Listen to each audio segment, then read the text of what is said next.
Welcome back to my home. Welcome to art class. And I want to go over a few things that are coming up.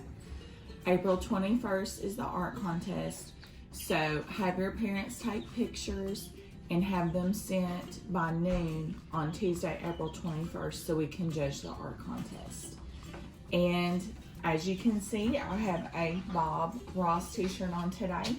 Next week, we are going to learn about Bob Ross. Now, many of you have asked why we never studied Bob Ross. Could be because you see him on YouTube and TV.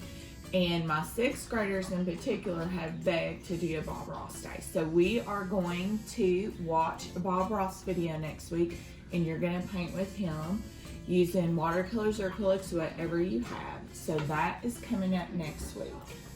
Today, we're going to do an Easter project. So today, we are going to draw a bunny in honor of Easter.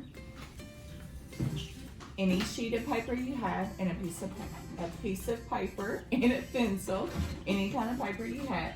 And again, it's a landscape. We're going to start, as we always do, drawing with the eyes.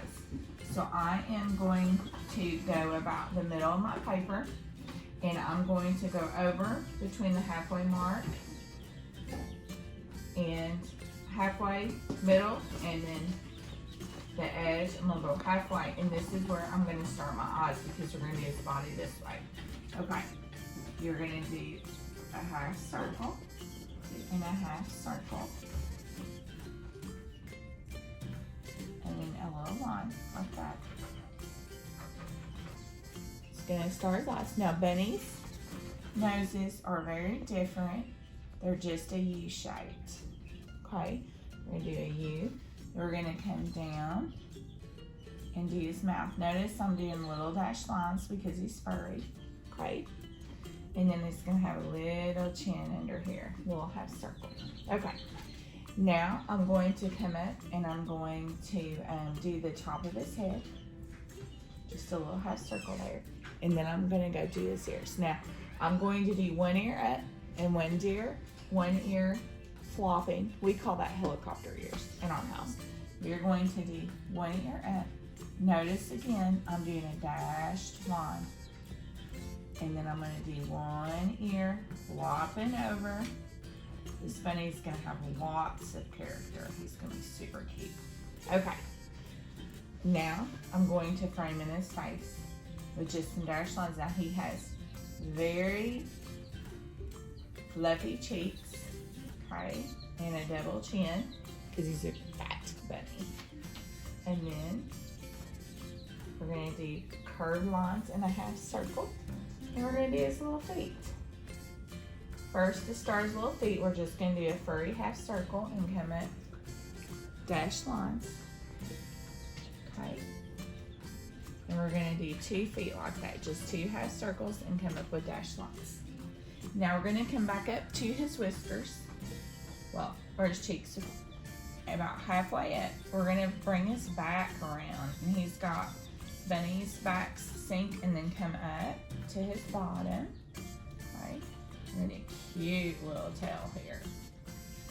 So half circle, and then down here, we're gonna finish with his hip, and that's a big half circle. And then bunnies have really big back feet.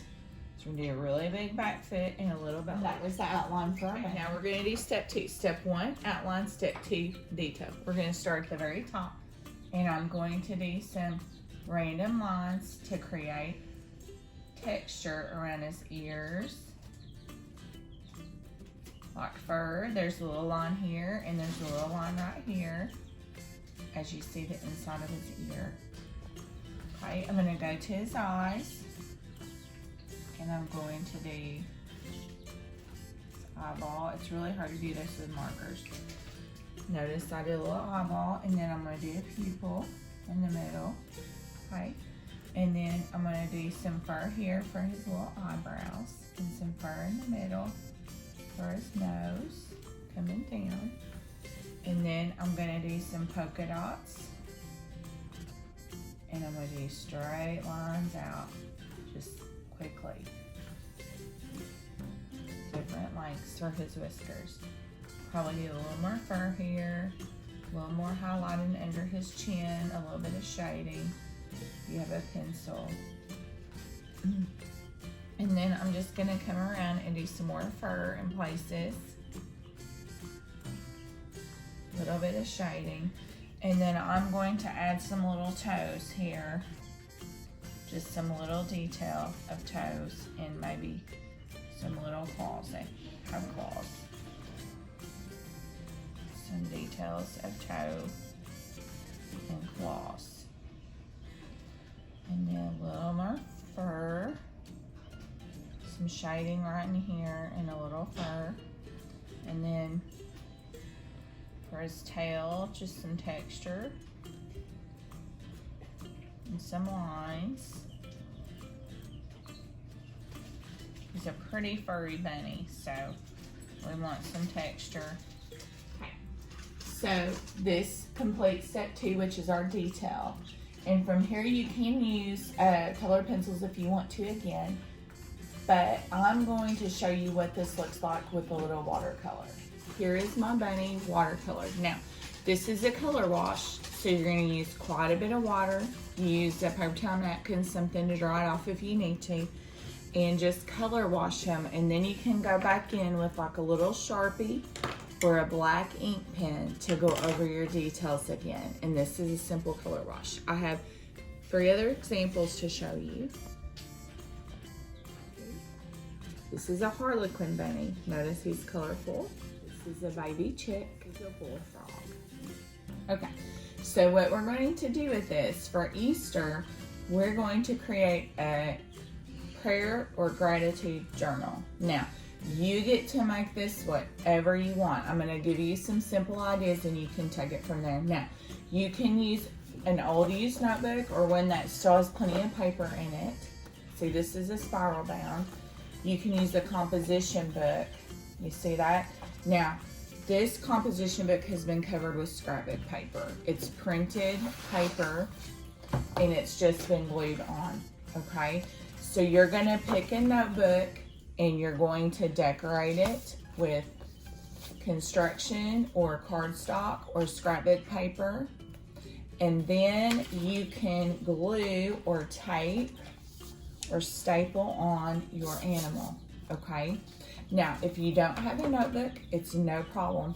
Grab some notebook paper, put it together, put a piece of paper as your cover, and staple down the side, okay?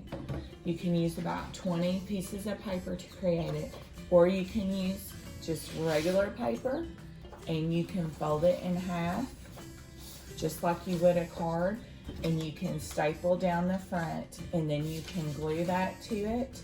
You can make it however you want. We've done this in the past before. It's a lot of fun. Now, if you want to take it a step further, once you have your notebook done and your animal glued on, you can glue it on with Elmer's glue, with glue stick.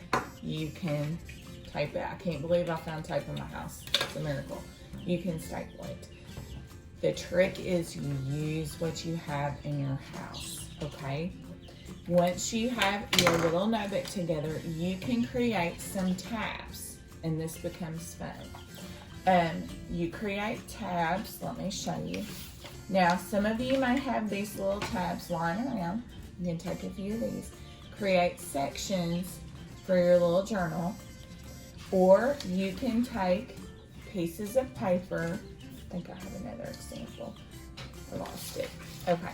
You can take a piece of tape and you can simply fold it over and wrap both sides of the paper to create a tab. And notice I labeled mine. Okay. Now, I'm going to give you an example of what might be a good idea to create sections for. Now, I like to label mine in days, like day 1. And then I can choose to do my prayer journal any day I want. So on day 1, I might pray for my family, my mom, my dad, my brothers, and my sisters. On day 2, I might pray for my extended family, which is grandpas, grandmas, aunts, uncles, and cousins. On day 3, I might pray for my church and my church friends. And on day 4, I might pray for the USA or Tennessee and their leaders. And what I really like to do, once I have a few days section in here, I like to add a couple other things to my journal. After I do a few days in my prayer journal, I like a few sections at the end that I allow quite a bit of paper for. So between my days, I only allow a couple pieces of paper to list names so that I'm praying for my family, for futuristic things. What happens with praying is we usually pray for what's going on right now. And these are things like where I would pray for my kids and what career they're going into, maybe going for. That's what I do day 1, 2, 3, and 4. I pray for things that might be coming down the road. And then the rest of my prayer journal, I break off into little sections, and these are some cute ideas for you. You can have a section after your days called concerns. This is your immediate section. This might be what's going on right now in the world. You may want to pray for things that are going on around the world right now, or personal things that are going on in your life or your family's life. These are things that pop up. These are a lot of the things that we pray in class for. And you'll do this concern section and write it down. You might want to date it so you know when. Then you can do a little section called Answered, and this is where you write down when you've seen that God has answered your prayers. And then these are other little good ideas. You can do a thankfulness section or a gratitude section where you write to God about what you're thankful for, and you might date those and just write a little prayer to Him. So these are just ideas you can mix and make your own in honor of Easter, where we just really want to spend time in God's presence in the worship of His Son who was risen from the dead, and just celebration of the Easter time. This is just a cute way for you to connect with Him and spend time with Him. So make it yours. You can use the ideas you like of mine, but make it your journal. Remember, you can use stamps, stickers, anything to decorate. Just really have fun with this project. And I hope you guys have a very blessed Easter, and goodbye.